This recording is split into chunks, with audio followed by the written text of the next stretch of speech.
Isang mapagpalang araw na naman po mga kapatid at muli tayo mag-aaral ng salita ng Diyos at ang salita ng Diyos natin pag-aaralan atin po itong kukunin sa sulat ni San Pablo sa mga taga-Epeso, Kabanata 4, talata 22 hanggang 24.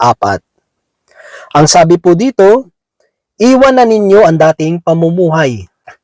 Hubarin na ninyo ang inyong dating pagkatao na nasisira dahil sa masasamang pagnanasa. Magbago na kayo ng diwa at pag-iisip. At ang dapat ninyong isuot ay ang bagong pagkatao na nilikhang kalarawan ng Diyos at nahahayag sa matuwid at banal na pamumuhay ayon sa katotohanan.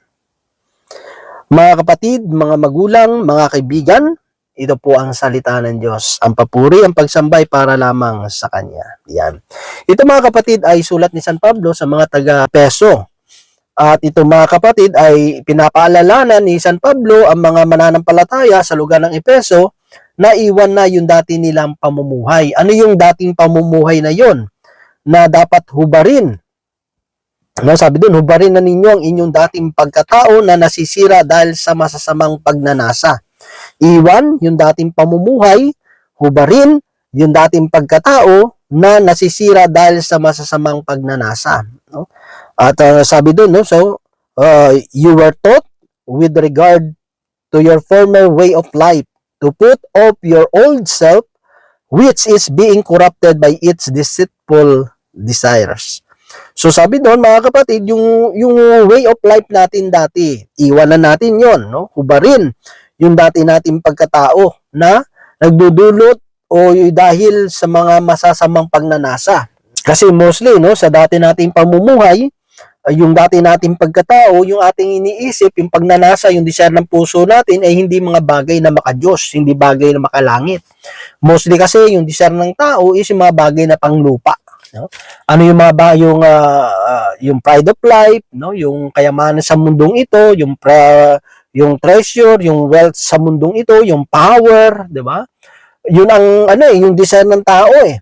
Paano magkakaroon ng kapangyarihan, paano yumaman, no? Paano maging tanyag, minsan dahil sa mga pagnanasang desire natin ito, mga kapatid, minsan ito yung nagiging ginagamit ng demonyo para i-deceive tayo, no? Na makagawa tayo ng mga bagay na hindi kalugod-dugod sa Panginoon. Kasi nga dahil sa kagustuhan natin na makamit yung hinahangad natin at gusto natin, minsan doon tayo natatrap, doon tayo natitisod. Kasi bakit?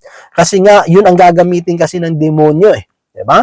Yung mga bagay, mga earthly things sa mundong ito na pinagnanasahan natin, no? Yung lust of the flesh, ganun din. Diba? Kita mo ngayon sa social media mga kapatid, yung mga content ngayon, wala na, no? Wala namang kakwenta-kwenta, nagpalabas lang ng dibdib o kaya nagpa-sex sila, diba? Para sumikat lang at kumita, diba? Kaya nga may kita mo mga kapatid, lahat kasi gagawin ng tao, no? Na natitempt ang tao kasi nga ay gustong kumita eh. Diba? Kaya gagawin yung lahat ng paraan kahit hindi na maganda, no? Kunyari dito sa diba, minsan sa Facebook kaya sa YouTube, diba? Yung tinatawag nila minsan yung follow to follow, no? I-follow mo ko, ipa-follow din kita, no? I-subscribe mo ko, isa-subscribe din kita. Alam mo dati medyo na-tempt din ako dati diyan, no? Pero salamat at naisip ko rin, no? Mga siguro kung mga 3 o 4, no? Na nag-try ako pero tinigil ko. Alam mo kung bakit? Kasi naisip ko kasi kung ipapalo ko yung isang tao tapos ipapalo niya rin ako, magiging wala ring saysay, no? Magiging wala ring kwenta. Kasi bakit? Kasi hindi niya rin panunuorin ano man yung video na i-upload ko. Hindi niya rin naman panunuorin yun. Kasi bakit? Kasi nakuha niya na yung gusto niya sa akin tapos nakuha ko na rin yung gusto ko sa kanya. Mostly naman sa mga nagpa-follow to follow, subscribe sa subscribe, hindi naman nanonood dun sa pinalo niya eh. Kasi ang tinitingnan, ang gusto niya lang ay ma-reach, no, yung number ng follower o kaya ng subscriber para ma-monetize, no, para kumita, di ba? Pero syempre kahit mo yung number na yon para ma-monetize ka, ang basihan pa rin naman kasi yung mga nununood di ba? Diba? Tapos magugulat ka, yung mga pinalo mo, pag sinerch mo na, naka-unfollow na pala sa iyo, di ba? Kasi nakuha na nga nila yung gusto nila. Pero yung mga taong talagang uh, nandyan kasi nagugustuhan nila yung ginagawa mo o kaya yung katulad sa akin yung sa pangangaral ng salita ng Diyos, di ba? At may kita mo talaga na ayun talaga manunood talaga yan, di ba? Susubaybayan talaga yung ginagawa mo kasi gusto nila yung ginagawa mo, hindi yung nandyan lang kasi nga meron lang personal na gustong ayun sabi ko nga kung sa Facebook, di ba? Follow to follow. Tapos kung sa YouTube ganun din, di ba? Pero which is kung titignan natin in the end hindi maganda, di ba? Hindi talaga maganda, di ba? Kasi doon may kita na pag chinek mo na, no?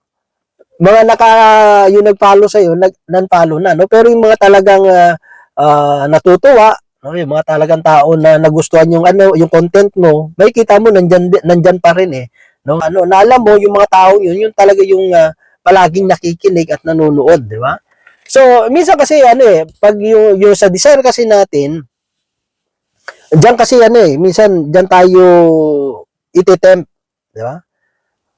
Kasi, siyempre, maiinggit ka dun sa iba, no? May mga ganun, no? Buti pa sila kumikita na, no? Tayo, wala pa, para mga ganun, di ba? So, ano kayang gagawin ko? Kaya sundin ko na lang yung ito kasi yung pinakamadali, no? Ito to naman yon. Madali talaga, no? Kasi, dadami agad yung mo follower mo Pero hindi yan mga kapatid, numbers lang siya, di ba? Number lang. Pero dapat alam natin na ba yung purpose natin, no? Tulad ako, alam ko yung purpose ko, ba't ako nangangaral ng salita ng Diyos. Ang pinaka-purpose ko talaga is may share yung salita ng Diyos, di ba? Ipaunawa sa tao in layman's view, no? Hindi tayo doctrinal o nag-ano pa man ng mga malalalim na katuruan no sa salita ng Diyos. Atin yung pagpapahayag ng salita ng Diyos based doon din sa karanasan natin at sa mga nangyayari sa paligid po natin. No? In layman's term lang mga kapatid, yung hanggang sa kaya lang ng mga common people. Di ba? So, dito makikita natin mga kapatid, dapat yung natin, ubarin na natin yung luma natin pagkatao, yung mga masasamang hangarin. Di ba? Dapat ba't ko ba ginagawa to? Ginagawa natin ito una sa lahat, dahil for the glory of the Lord. At syempre, dahil sa mabuting balita ng ating Panginoon. Yun talaga yung pinaka-purpose natin. May mga taong na nagbabago ang buhay o kaya nai-inspire. Dapat ganun no? Nagiging inspirasyon yung mga bagay na ginagawa natin o nagbibigay ng encouragement sa mga tao. Ito yung mga bagay na dapat na hinahangad ng bawat isa sa atin. Kaya sabi niya, magbago na tayo ng diwa at pag-iisip. Yung attitude ng isip natin. Bakit mo si Eva? Bakit na-tempt si Eva mga kapatid? Kasi nga, tinempt siya ng serpent mga kapatid. Ang sasabi doon, magiging katulad ka ng Diyos. Di ba? Pag kumain ka ng bunga ng pagkakilala na mabuti at masama. Di ba? O magiging katulad ka ng Diyos. Uy, maganda sa pandinig ni Eva. Kaya nga, na-tempt siya.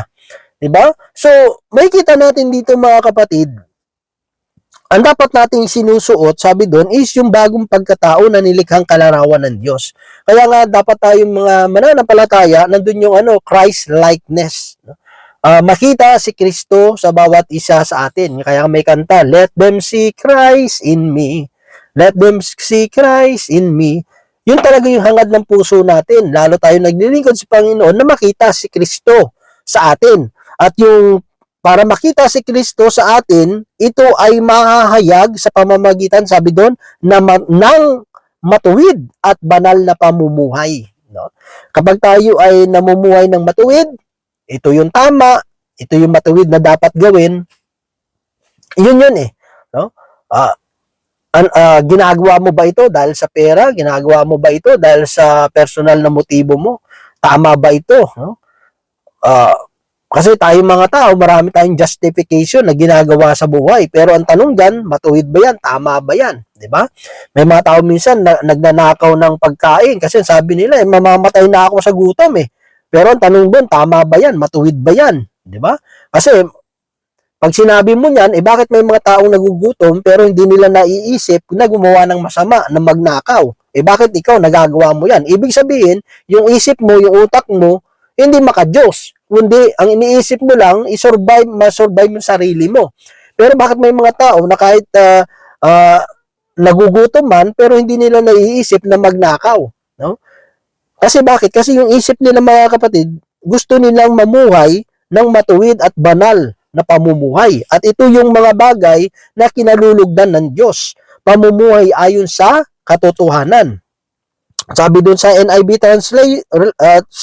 translation, created to be like God in true righteousness and holiness. Diba? Yun naman talaga kasi, mga kapatid, kailangan hubarin natin, tanggalin natin yung ating lumang pagkatao, no, sa pamamagitan ng ating repentance, sa pagtalikod sa ating mga kasalanan, pag-amin na tayo makasalanan, tinanggap ang ating Panginoon, 'di ba? Yung kanyang salita patuloy nating pinakikinggan, no? Kasi yung salita ng Diyos, ito yung nagbabago ng buhay natin. Hayaan natin yung banal na espiritu na linisin tayo, patnubayan tayo, 'di ba? I-guide tayo ng Diyos. Kasi ang Diyos lamang ang makapagtuturo sa atin ng tamang pamumuhay na nakalulugod sa Kanya. Walang ibang nakakaalam ng kalooban ng Diyos kundi ang anak at ang banal na espiritu, kasi yun ang kasama niya palagi. Diba? Parang sa pamilya yan. Sino nakakakilala sa anak? Siyempre, yung mga magulang. Sino nakakilala sa mga magulang? Siyempre, yung mga anak din. Kasi sila yung nakakasama . Sa mag-asawa, sino nakakakilala sa asawa mo? Siyempre, yung asawa mo. Kasi kayong palaging magkatabi. Kayong palaging magkasama. Diba? So, tayo hindi natin alam kung paano lumakad sa katuwiran ng Diyos, lumakad ayon sa kalooban ng Diyos. Kaya nga nandun yung kanyang salita, nandun yung banal na espiritu, ito yung mag-guide sa atin, ito yung magtuturo sa atin ng daan, ng katwiran, ito yung magdadaan sa atin, ito yung magtuturo, gagabay sa atin, papatnubay sa atin kung paano tayo mamumuhay sa katotohanan at sa paano tayo mamumuhay ng matuwid at merong kabanalan. Diba? Kasi the more tayong lumalapit sa Panginoon, the more na lumalalim yung ating relasyon, yung pagkaunawa sa salita ng Diyos, mga kapatid, mas humihingi siya ng mataas na klase ng kabanalan, 'di ba? Sabi nga ng pare na sa amin, nag-seminar, no? Pag ka lang yung parang common na believer ka na Katoliko, yun, ating ka lang sa misa, di ba? Tapos uwi na. Pero pag the more ka na lumalapit na sa altar, no, nagiging ka na, lecturer, 'di ba? O kaya nagiging sakristan ka, no? The more kang mas lalong hinahanapan ka, it requires more holiness, 'di ba? O, 'di ba? Tapos pag naging lay minister ka na, at lalo siyempre pag naging yung sa mga pare, mas lalo kailangan nandun yung kabanalan. Kasi bakit? Kasi yung hinahawakan mo, yung katawan at dugo ng Panginoon, 'di ba? So it requires higher, mga kapatid, na holiness, na kabanalan. Kaya hindi basta-basta yung paglilingkod sa Panginoon. Kaya nga kaming mga mangangaral, kami yung unang i-judge ng Diyos, di ba? Kaya hindi madaling mangaral, mga kapatid, kasi kami yung unang i-judge ng Panginoon, di ba? Kung hindi ba'y namumuhay na matuwid, na mayroong kabanalan, no? Baka mamaya, dami mo palang asawa, ba? O yan, may asawa ka na, marami ka pang mga girlfriend. may mga secret affair ka pala, di ba? So, hindi maganda yun, mga kapatid. Bad yun, di ba? Kaya, naglilingkod ka sa Panginoon, pero marami ka palang katiwalaan na ginagawa. Mayroon ka palang mga hidden agenda, di ba? Naglilingkod na lang pala tayo sa Panginoon kasi dahil sikat na tayo, kilala na tayo, di ba? Marami ng mga nagsusupport, di ba? O kaya siyempre, kapag nasa Panginoon ka, talaga may mga tao na kapag na-bless naman talaga dahil sa pagpapagamit natin sa Panginoon, meron naman talagang minsan, pag ang Diyos kasi natuwa sa atin, ang Diyos gagamit ng mga tao para tayo ay pagpalain.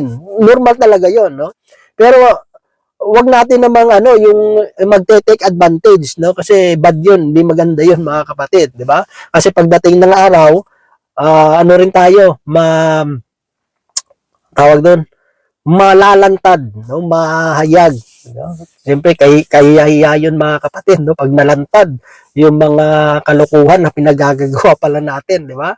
Yung mga sekreto na ginagawa natin behind sa pulpito, di ba?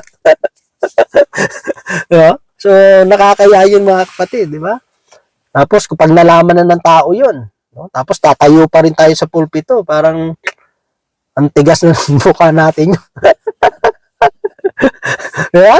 Kasi ano eh, parang pag alam na kasi ng tao, wala nang dating, no? Parang ano eh, parang tatalbog lang talaga, no? Walang impact kasi bakit kasi wala nang impact, ang meron na lang impact. So mahirap talaga mga kapatid, no? Kaya kailangan yung luma nating buhay, no? Yung mga bagay na yung mga masasamang hangarin at pagnanasa, tanggalin na natin sa buhay po natin mga kapatid, no? Mamuhay tayo ayon sa kalooban ng Diyos, makita yung pamumuhay ng matuwid, kabanalan, at nakalulugod sa Panginoon. Di ba? At magagawa lang natin yon kung tayo ay magpapailalim, magpapasubmit, susunod sa kalooban ng Diyos. At hayaan natin ng Panginoon na siya ang gumabay sa bawat isa po sa atin. So yun lamang mga kapatid, nawaan Diyos patuloy magpala sa bawat isa sa atin. God bless po sa ating lahat.